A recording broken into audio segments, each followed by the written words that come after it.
no Evangelho de Mateus, capítulo de número 5.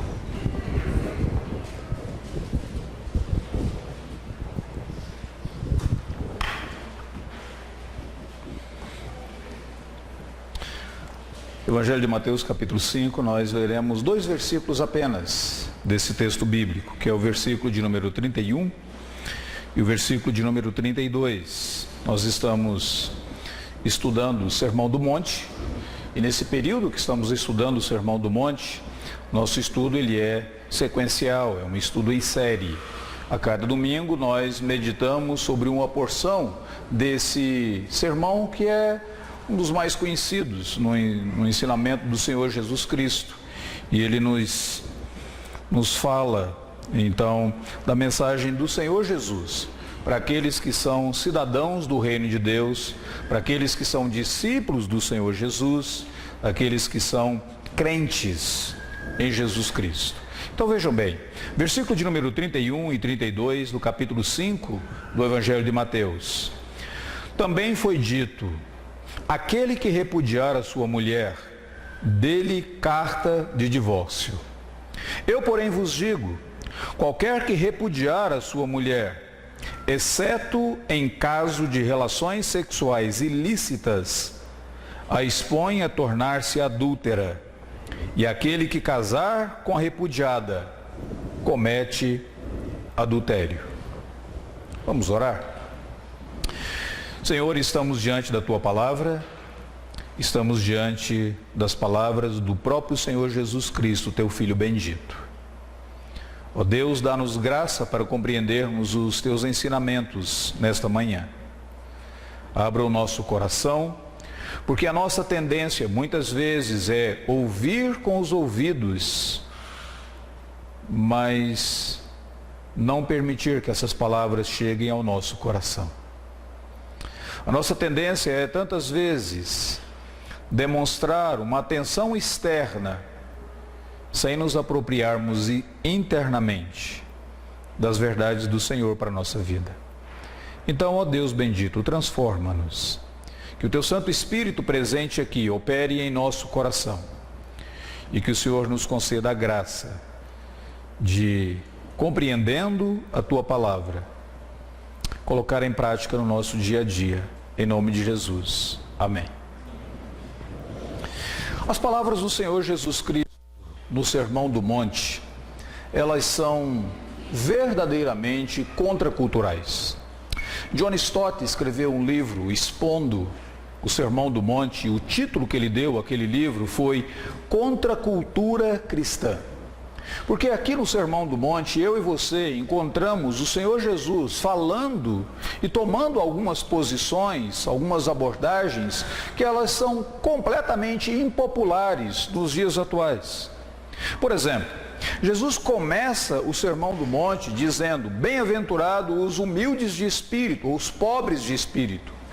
Mas a nossa sociedade, a nossa cultura ao redor, ela valoriza a autoestima. Ela não valoriza você ter humildade, mas você, de alguma maneira, cultivar essa estima elevada, esse pensamento elevado sobre você mesmo. Jesus falou que os mansos herdarão a terra, mas a nossa cultura ensina que os espertos é que obterão as vantagens. E parece que os nossos políticos, eles aprendem com a cultura atual, porque continuamente eles querem ser mais espertos e assim por diante. Nesse texto, Jesus, ele diz que os pacificadores são os bem-aventurados. Mas nós vivemos numa sociedade que valoriza o bullying, que valoriza os violentos, aqueles que se apresentam como os fortões e aqueles que gritam mais alto e impõem a sua vontade. Então, isso é uma ilustração, e já dá para você perceber que as palavras de Jesus no Sermão do Monte, elas são completamente impopulares. E se você quiser uma demonstração dessa impopularidade, você observa quando Jesus Cristo passa a dar a interpretação correta da lei de Deus. A partir do versículo de número 17 do capítulo 5, Jesus começa a dar a verdadeira interpretação dos mandamentos da lei de Deus. Ele não faz uma exposição de todos os 10 mandamentos, mas ele seleciona 6 casos. E nesses 6 casos, ele começa a mostrar para os seus discípulos qual era a interpretação correta da palavra de Deus. Ele fala sobre o homicídio, do versículo 21 em diante. Depois ele fala do adultério, versículo 27 até o versículo de número 30. Depois ele fala sobre o divórcio, do 31 ao 32, juramentos, vingança e amor ao próximo. Aqui ele está ilustrando para os seus discípulos qual era a verdadeira interpretação da lei de Deus. E você pode se perguntar, mas por que Jesus se preocupou com isso? Por que ele queria dar a interpretação correta da lei de Deus? Porque ele havia dito no versículo de número 20, que se a justiça do cristão não excedesse aquela justiça dos escribas e dos fariseus, esses cristãos jamais poderiam encontrar entrada no reino dos céus. Como é que a justiça do cristão poderia exceder aquilo que era praticado pelos fariseus e pelos escribas na época de Jesus? Se a justiça dos cristãos fosse uma justiça do coração.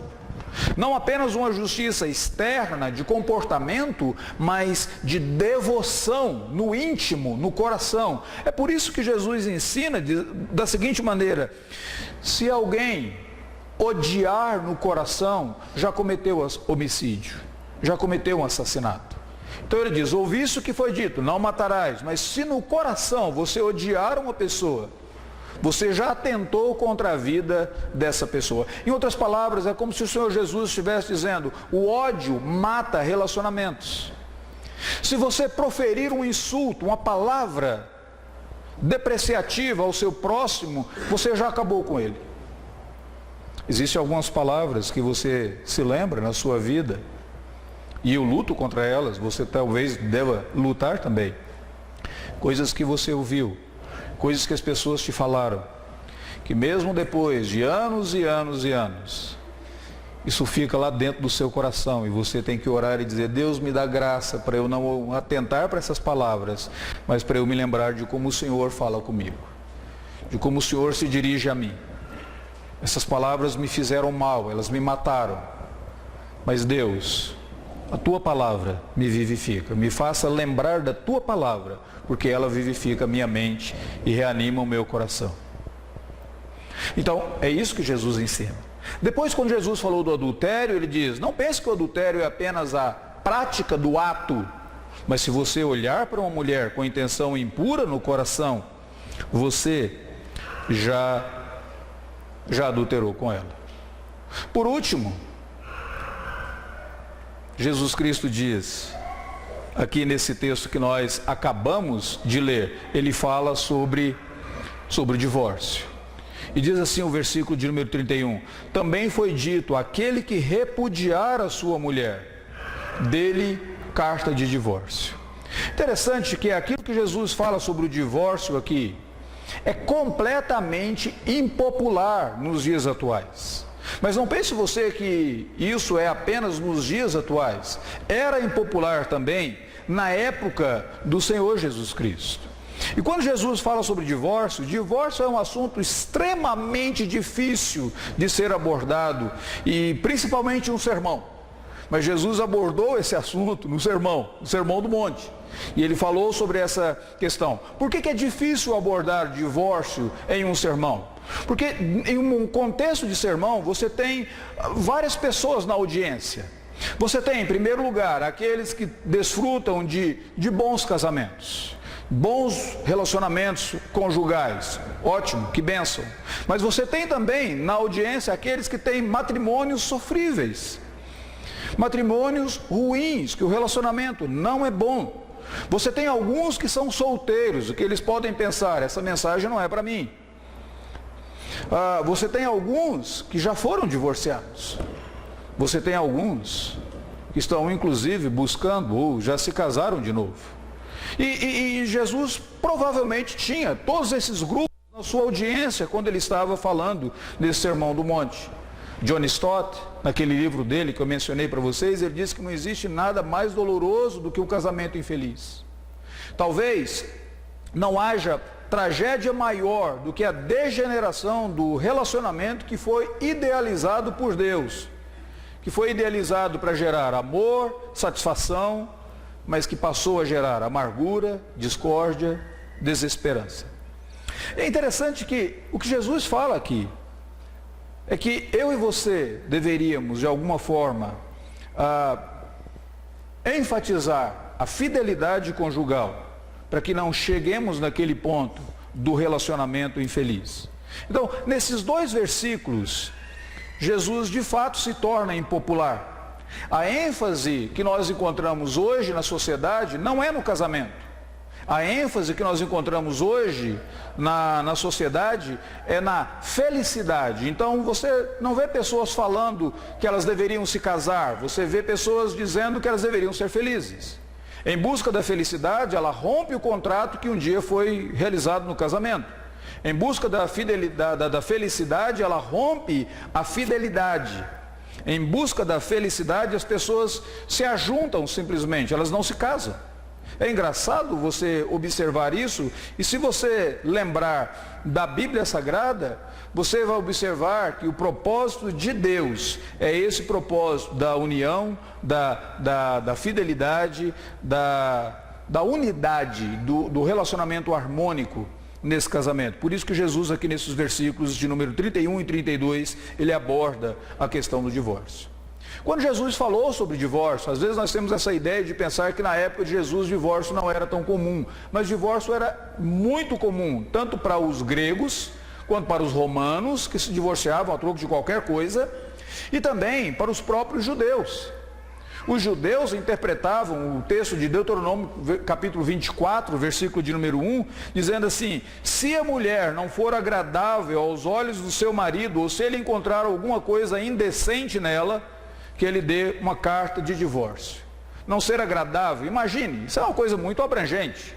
Se a mulher engordou, ela deixou de ser agradável aos olhos do marido. Se ela emagreceu, ela deixou de ser agradável aos olhos do marido. Se ela envelheceu, ela deixou de ser agradável aos olhos do marido. Se ela fez uma plástica que ele não gostou, ela deixou de ser agradável aos olhos do marido. Era muito complicado e muito complexo isso para os judeus. Se ele encontrou alguma coisa indecente nela, ela queimou o feijão, queimou a carne, a panela. Então, qualquer coisa na perspectiva de muitos judeus na época, provavelmente algumas senhoras começaram a rir porque elas nunca deixaram o feijão queimar na vida. Então, se ele encontrava qualquer coisa que ele dizia, isso foi indecente aos olhos, ele dizia, eu posso me divorciar dela. Por isso Jesus Cristo, nesse texto, quando ele aborda sobre o divórcio, ele diz, vocês ouviram isso, mas agora eu, com autoridade, digo isto para vocês. O que eu gostaria de abordar aqui com vocês nessa manhã, na esperança de que isso seja edificante para todos nós? Em primeiro lugar, esse não é o único texto na Bíblia Sagrada que fala sobre divórcio. Lembre bem disso. Aqui nós temos uma porção do ensinamento da Bíblia Sagrada. Esse não é o único texto. Tem alguns textos clássicos, se você quiser ler, Deuteronômio 24. Se você quiser ler Malaquias capítulo 2, versículo de número 16. Se você quiser ler Mateus capítulo 19, nos Evangelhos. Se você quiser ler Paulo falando lá em 1 Coríntios, do divórcio daquele indivíduo que abandonou a casa, daquele indivíduo que desertou, daquele que deixou o convívio e agiu como um incrédulo. A esposa desse indivíduo, ou o cônjuge, o marido dessa esposa, tem toda a liberdade, então, de ter uma outra, uma vida livre nesse sentido. O propósito do texto aqui foi justamente corrigir aquela interpretação errada que estava corrente na época de Jesus Cristo. Moisés não ordenou que as pessoas divorciassem. As pessoas já estavam divorciando e a mulher era marginalizada. Moisés, então, lá em Deuteronômio capítulo 24, ele regulamentou, ele disse, vai acontecer por essas razões aqui. Mas mais tarde, os rabinos corromperam todo aquele ensino. E agora Jesus, nesses versículos, ele tenta corrigir o ensino sobre o divórcio. Algumas coisas que eu gostaria que você observasse. Veja como que aparece 3 vezes a palavra aí, repudiar. Também foi dito: aquele que repudiar a sua mulher, dê-lhe carta de divórcio. Eu, porém, vos digo, qualquer que repudiar a mulher. E depois ele fala a repudiada. A palavra repudiar aqui significa liberar, divorciar ou deixar morrer. O texto bíblico usado lá em Lucas fala de Simeão, quando ele viu o Senhor Jesus, ele tomou Jesus nas suas mãos, ele disse: basta, deixa morrer agora, Senhor, o teu servo. É a mesma palavra que aparece aqui, liberar, deixar morrer. Aquele que deixar o seu cônjuge ir, aquele que deixar a sua esposa ir, Jesus está dizendo, então ele está falando aqui sobre um relacionamento que acabou, que morreu. Uma outra coisa que é importante você observar é que Jesus condena, ele não condena nesse texto qualquer divórcio. Ele está condenando aquele divórcio que não foi causado por relações sexuais ilícitas. Parece que existe uma cláusula de exceção nesse texto. Quem repudiar a sua mulher, exceto por causa das relações sexuais ilícitas, esse condenou a repudiada a cometer adultério. O que é notório aqui é que Jesus usa essa pequena ilustração para falar sobre a importância do casamento e a importância da fidelidade no casamento. Então, quais são as lições que nós tiramos desses 2 versículos? Primeira delas, o ensino de Jesus sobre o divórcio enfatiza a importância do casamento. É como se Jesus estivesse dizendo: não se divorcie por qualquer coisa. O casamento, ele é importante aos olhos de Deus. Quando o versículo de número 21 diz: aquele que repudiar a mulher, dê-lhe carta de divórcio, Jesus diz: em verdade eu vos digo que qualquer que repudiar a mulher, exceto no caso de relações sexuais ilícitas, a expõe a tornar-se adúltera. Jesus está falando, o importante aqui, na verdade, não é sobre o divórcio. O importante é o casamento aos olhos de Deus. A única coisa proibida para um judeu seria que a pessoa, na perspectiva judaica, o indivíduo poderia divorciar por qualquer motivo. A única coisa proibida para o judeu seria voltar a casar com aquela mulher que ele havia se divorciado dela. Jesus diz: não é bem assim. Eu quero que vocês entendam, antes de pensar no divórcio, eu quero que vocês compreendam quão importante é aos olhos de Deus o casamento. Deixa eu lembrar algumas coisas para vocês. Casamento não é uma instituição social. Casamento foi uma invenção de Deus. Casamento foi instituído por Deus. Quem criou um homem e uma mulher, quem os trouxe, quem os uniu, quem os abençoou, quem estabeleceu esse relacionamento, foi o próprio Deus. Lá na criação, Gênesis capítulo 2, versículo de número 24, versículo de número 25, casamento é uma instituição de Deus. Por isso é importante aos olhos de Deus.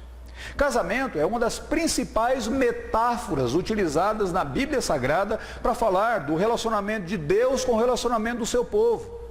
Lá no Antigo Testamento, Deus chama o seu povo de a minha esposa, a minha noiva, aquela que eu vou desposar. No Novo Testamento também ele fala sobre isso. Em Apocalipse diz que Jesus se encontra com a sua noiva, a igreja. É a principal metáfora utilizada em toda a Bíblia Sagrada para falar sobre o relacionamento de Deus com o povo dele, é o casamento. Deus é fiel e ele se casa com essa noiva que foi infiel, mas ele a restaura. Foi mencionado hoje pela manhã o livro de Oséias, que fala sobre esse relacionamento de Deus com o povo dele, nessa metáfora do casamento. Provérbios diz que casamento é um pacto. Casamento não é apenas um contrato social. Casamento é um pacto. Você só quebra um pacto só é anulado quando a vida acaba. Quando houve morte. Não é um contrato social daquela maneira que, se você não cumprir a sua parte, eu tenho o direito de não cumprir a minha. Mas é um pacto que foi feito diante do Senhor Deus. Por isso a Bíblia Sagrada diz que Deus odeia o divórcio. Deus odeia o repúdio. Deus não se divorciou da sua noiva. Deus não abandonou a sua noiva. Ele não deixou para lá. Deus odeia. Divórcio, ele não possui apenas consequências sociais e emocionais. Divórcio, ele possui consequências espirituais, porque Deus odeia. Outra coisa que é interessante você observar, em uma determinada ocasião, Jesus se encontrou com uma mulher samaritana e ela estava vivendo amaziada a um homem. E quando Jesus conversou com ela, Jesus virou e disse assim: vai e chama o teu marido e vem cá. Ela diz: ele não é meu marido. Jesus diz: bem disseste, ele não é o teu marido. 5 já tiveste, e esse que agora está vivendo com ele não é o teu marido. O que Jesus estava dizendo ali? Amaziamento não é o mesmo que casamento. Não é porque o indivíduo está vivendo junto, diz, estamos casados diante dos olhos do Senhor. Não. Deus é santo, e os olhos de Deus, a palavra diz que são chamas de fogo. Deus não abençoa a imoralidade. Deus não abençoa a impureza. Então, aqui um primeiro ponto que eu e você devemos lembrar, que Jesus fala sobre o divórcio no contexto da importância do casamento. O que isso tem a ver comigo e com você? Primeira aplicação aqui. Primeiro, para você que é solteiro. Cuidado com quem você escolhe para se casar. Muito cuidado. Você vai escolher alguém que você vai se casar com essa pessoa. Deixa eu dar algumas dicas do tipo de pessoas que nunca deveria passar na sua mente para você se casar com elas, ou pelo menos você deveria ter bastante cuidado se você se aproximar de alguém assim. Em primeiro lugar, não se case com uma pessoa não crente. Se a devoção a Deus, se o amor a Deus é uma coisa importante para o seu coração, como que você vai se casar com alguém que não ama a Deus como você ama?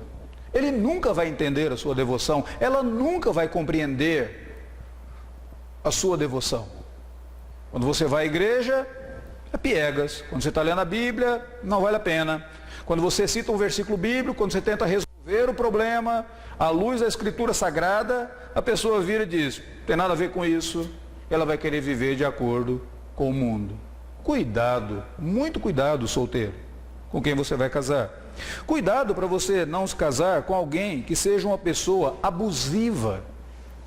Abusos verbais, muitas vezes. Veja bem uma coisa interessante. Às vezes nós pensamos assim: não, mas é só na hora do namoro. No casamento melhora. Não melhora.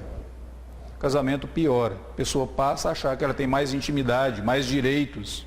E quando você começa a namorar e percebe que a pessoa é abusiva na sua maneira de falar, na sua maneira de te tratar, cuidado, que levante aí que a anteninha fique ligada.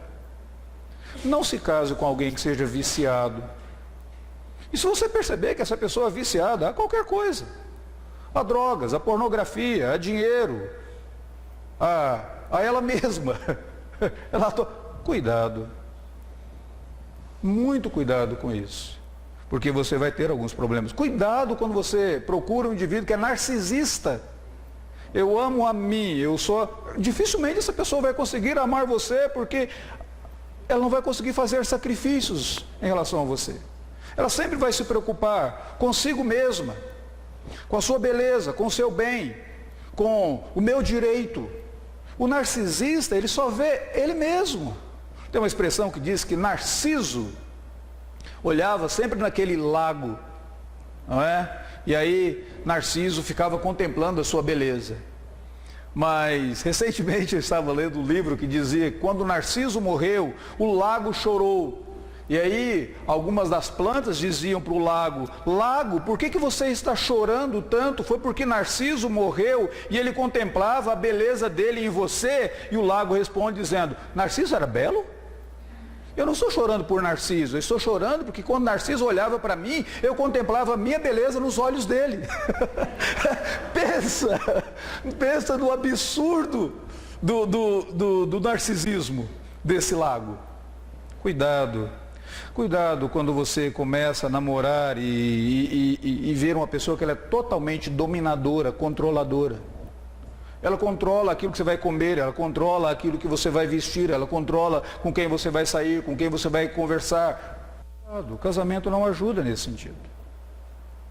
A Bíblia Sagrada diz que o amor ele é benigno. Ele é benigno. Cuidado quando você começa a namorar com alguém que é um indivíduo iracundo, explosivo. E você começa a perceber se tem alguma coisa errada aqui.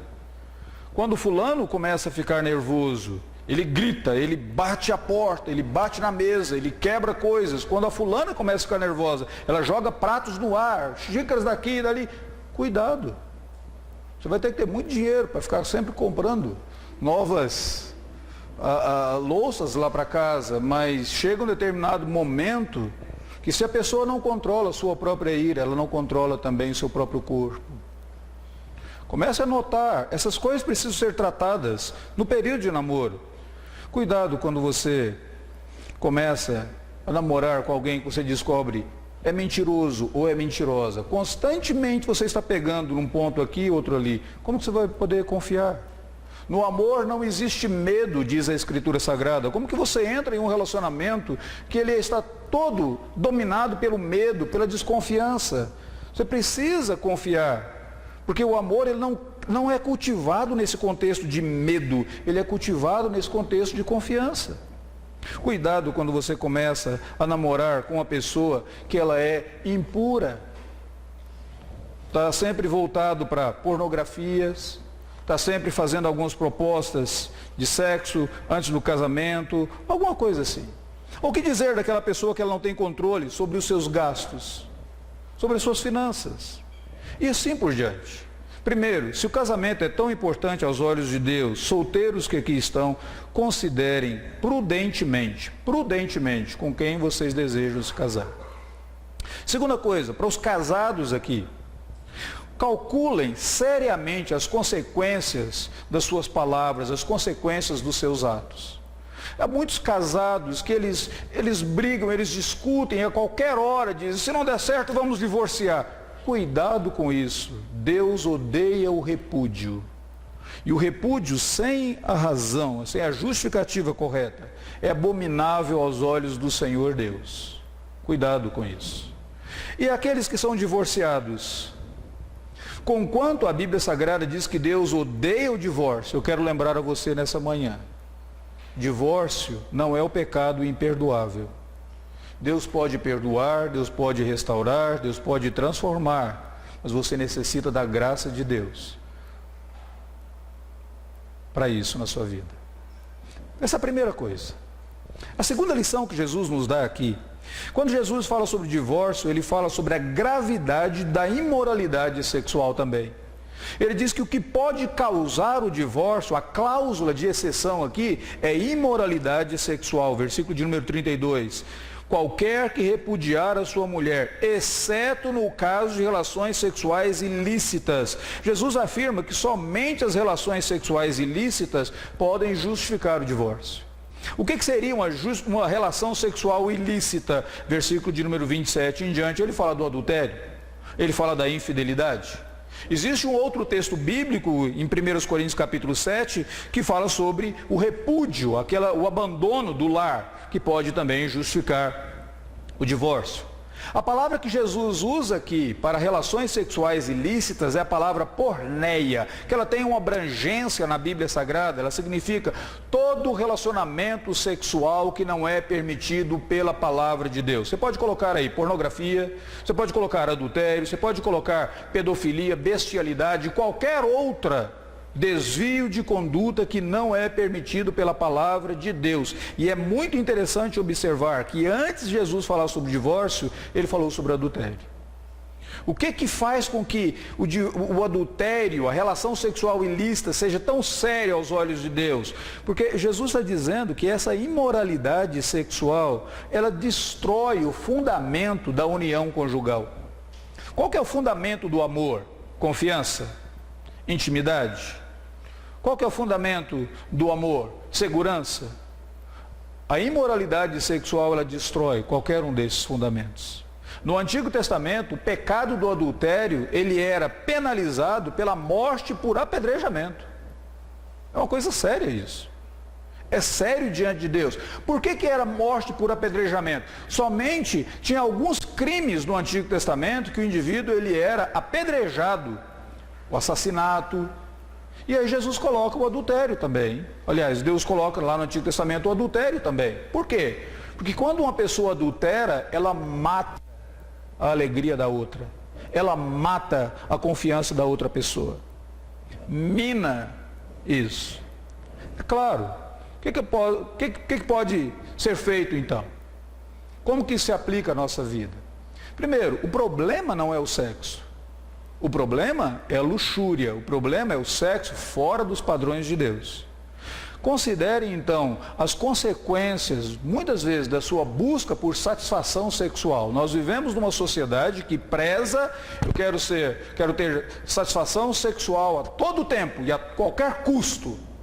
Mas cuidado, isso pode custar não apenas o seu casamento, a sua família, isso pode custar o seu relacionamento com Deus. Porque é grave aos olhos do Senhor. Por isso, conheça melhor as pessoas com quem você pretende se casar. Solteiro.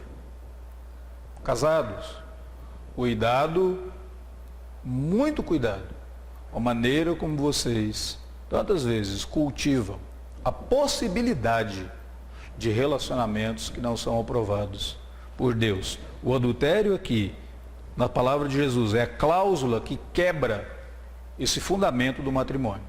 Terceira lição. Jesus, quando ele fala sobre divórcio, ele deixa claro que a pessoa que se divorcia por motivos que não são lícitos, ela se torna responsável diante de Deus pelos atos da outra que foi divorciada. Você já prestou atenção nisso? Aqui é engraçado porque muitas pessoas pensam assim, eu me divorciei, acabou. Mas se você se divorciar por razões e por motivos que não são motivos plausíveis e fundamentados na palavra de Deus, você continuará sendo responsável diante de Deus pelos atos daquela outra pessoa. Deixa eu mostrar para vocês, versículo de número 32. Qualquer que repudiar a sua mulher, exceto no caso de relações sexuais ilícitas, a expõe a tornar-se adúltera. E quem casar com repudiada, comete adultério. O indivíduo que divorciou de uma maneira que não é o permitido pela palavra de Deus, ele expôs a outra ao adultério. Em outras palavras, ele é o responsável. No grego, a expressão que aparece aqui é ele provoca a outra pessoa a se tornar adúltera. Ele se torna responsável pelo que a outra pessoa faz. E aqui eu não preciso mostrar nenhum versículo bíblico, deixa eu pegar apenas para vocês citar uma expressão do Pequeno Príncipe. Aquele livro bem interessante, quando a raposa aparece para o Pequeno Príncipe e ela diz assim para ele, na conversa do Pequeno Príncipe com a raposa, aparece aquela frase: tu te tornas eternamente responsável por quem cativas. Mesmo que divorciou, se não foi por motivos da palavra de Deus, você se tornou responsável por isso. E agora você para e você diz: pastor, mas eu estou aqui nessa manhã. Eu me divorciei, eu me casei de novo. Qual que é a minha condição diante de Deus e qual que é a minha condição diante da palavra de Deus? Eu já disse para vocês que a Escritura Sagrada não diz que o divórcio é o pecado imperdoável, mas há uma outra alegria. A Bíblia Sagrada diz que Deus não leva em conta os tempos da ignorância. Deus é poderoso para perdoar, Deus é poderoso para restaurar. Mas eu volto para vocês que aqui estão, nesta manhã, e eu digo, cuidado, para vocês não errarem novamente. Atentem para a vida de vocês, diante de Deus. Vocês são novas criaturas, novas pessoas. Tenham conhecimento de Deus. Procurem agora andar nos caminhos do Senhor Deus, buscando as bênçãos e a graça do Senhor Deus para suas vidas. Último princípio que Jesus coloca aqui para nós.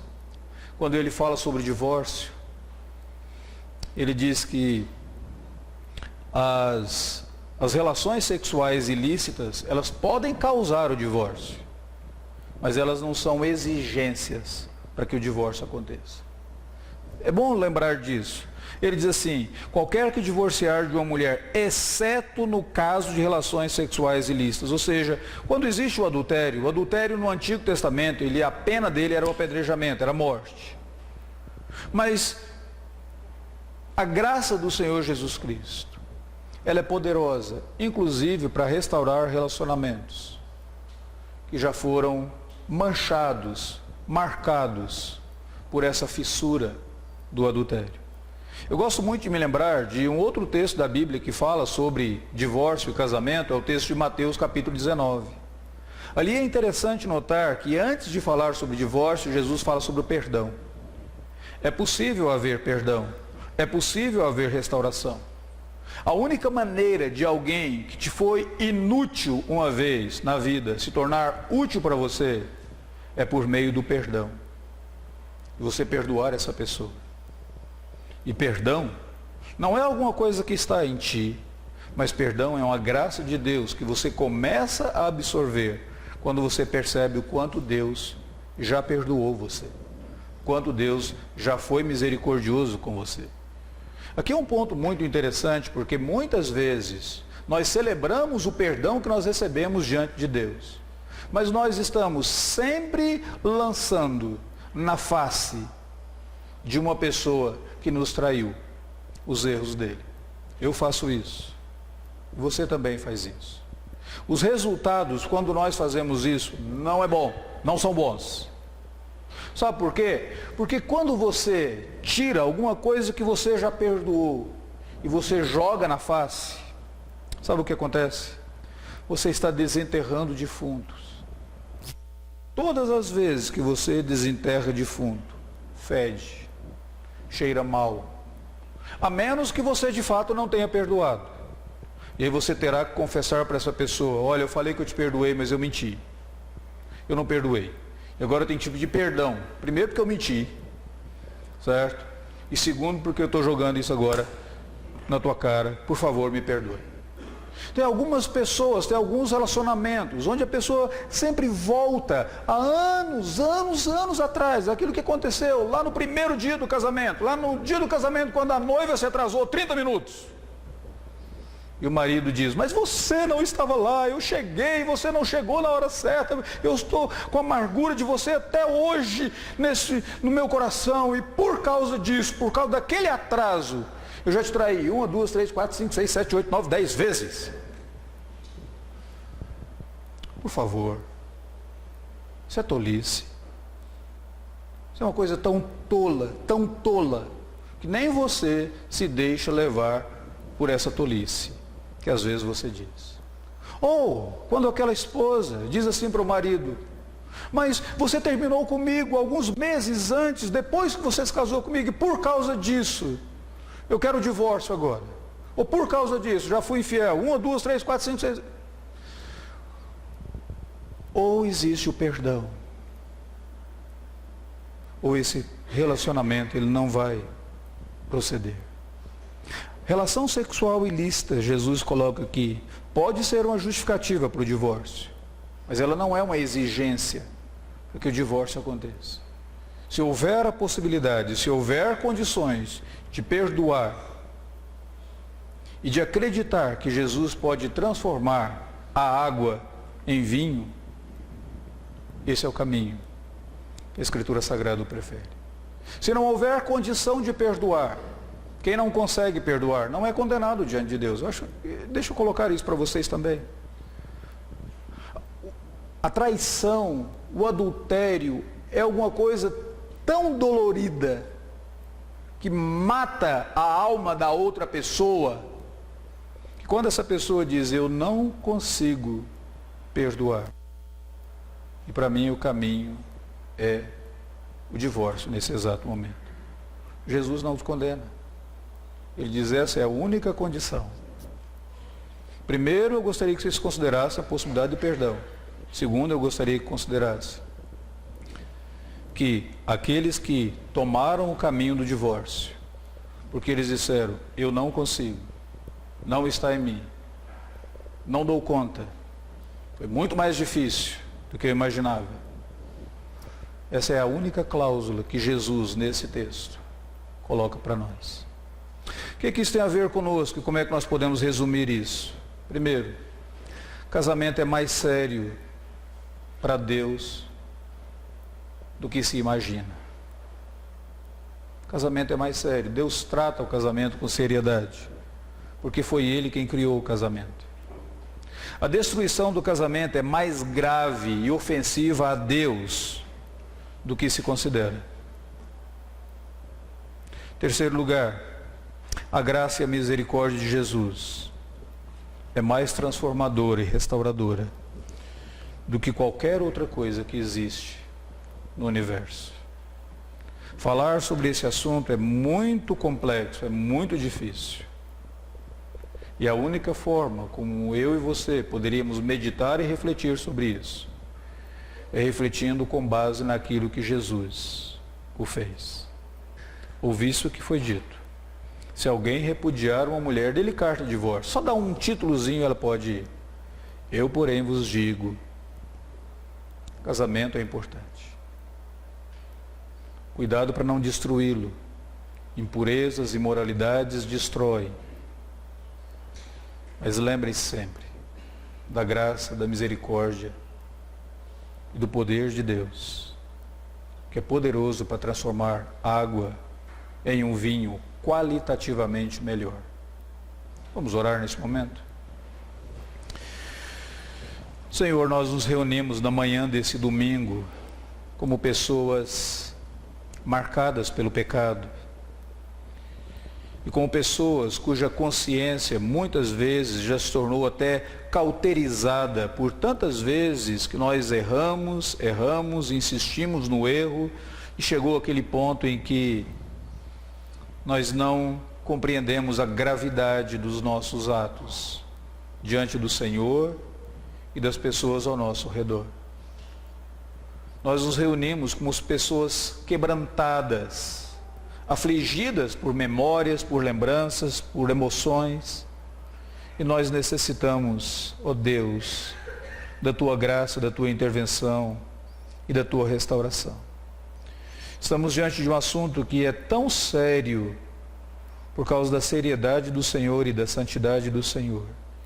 E agora suplicamos, ó Pai,